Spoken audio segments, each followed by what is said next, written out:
ऑरोविले शहर भारत की एक ऐसी सिटी है जहां लोगों को रहने और खाने के लिए एक पैसा नहीं देना पड़ता। यही नहीं, यहां सरकार भी नहीं, यहां अपने खुद के नियम हैं। वहीं इस शहर में रहने के लिए लोगों को एक शर्त माननी पड़ती है।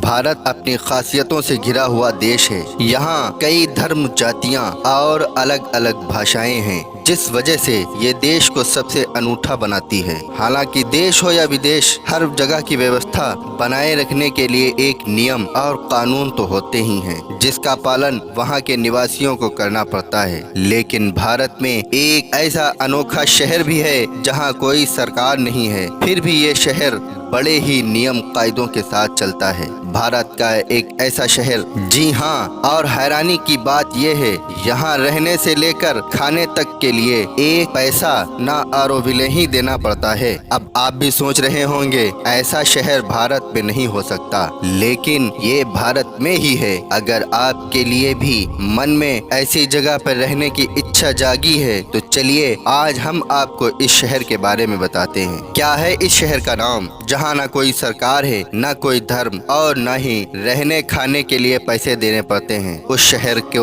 ऑरोविले के नाम से जाना जाता है। बता दें, ये शहर चेन्नई से बस 150 किलोमीटर दूर विल्लुपुरम डिस्ट्रिक्ट तमिलनाडु में मौजूद है। इस शहर को भोर का शहर, सन ऑफ डॉन भी कहते हैं। दरअसल इस शहर को बसाने का कारण था कि यहाँ के लोग समान रूप से बिना किसी भेदभाव के रह सकें। जानकारी के अनुसार ऑरोविले शहर साल 1968 में मीरा अल्फाजो द्वारा बसाया गया था। मीरा अल्फाजो 1914 में पुडुचेरी के श्री अरबिंदो स्पिरिचुअल स्ट्रीट में शामिल होने के लिए आई थी। पहले विश्व के समय वो वापस जापान चली गई थी, लेकिन साल 1920 में दोबारा वापस लौटने के बाद 1924 में श्री अरबिंदो स्पिरिचुअल संस्थान से जुड़कर जन सेवा में लग गईं। ऑरोविले शहर को यूनिवर्सल सिटी कहते हैं, मतलब यहाँ कोई आकर बस सकता है। जानकारी के अनुसार यहाँ तकरीबन 50 देशों के लोग भी रहते हैं और तकरीबन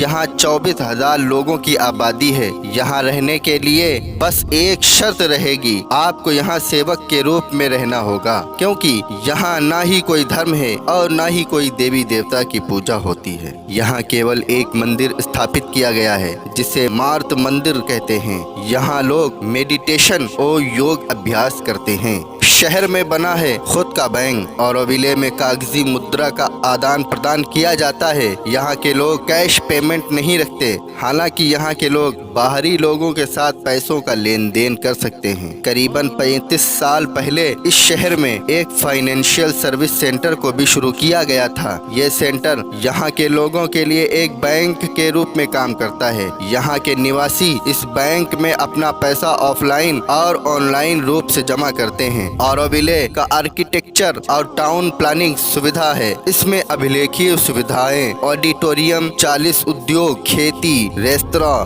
फार्म, गेस्ट हाउस जैसी सुविधाएं मिल जाएंगी। यहाँ स्कूल से लेकर अस्पताल और यूनिवर्सिटी भी मौजूद है। ऑरोविले का अपना कोई हवाई अड्डा नहीं है और पौंडीचेरी के पास भी नहीं है। पास का हवाई अड्डा चेन्नई है, जो 135 किलोमीटर दूर है और ये दुनिया के सभी प्रमुख शहरों से जुड़ा हुआ है। चेन्नई से कैब किराए पर लेने पर आपको लगभग 2100 रुपए का खर्च आएगा। ऑरोविले चेन्नई, तिरुवन्नमलई, बेंगलुरु, चिदंबरम, ऊटी जैसे शहरों से बसों द्वारा अच्छी तरह से जुड़ा हुआ है। पौंडीचेरी भारत के प्रमुख शहरों से अच्छे से कनेक्टेड है। ऑरोविले के पास रेलवे स्टेशन विल्लुपुरम है, जो 32 किलोमीटर दूर है और भारत के प्रमुख शहरों से जुड़ा हुआ है। ऑरोविले पहुंचने के लिए आप कैब किराए पर ले सकते हैं।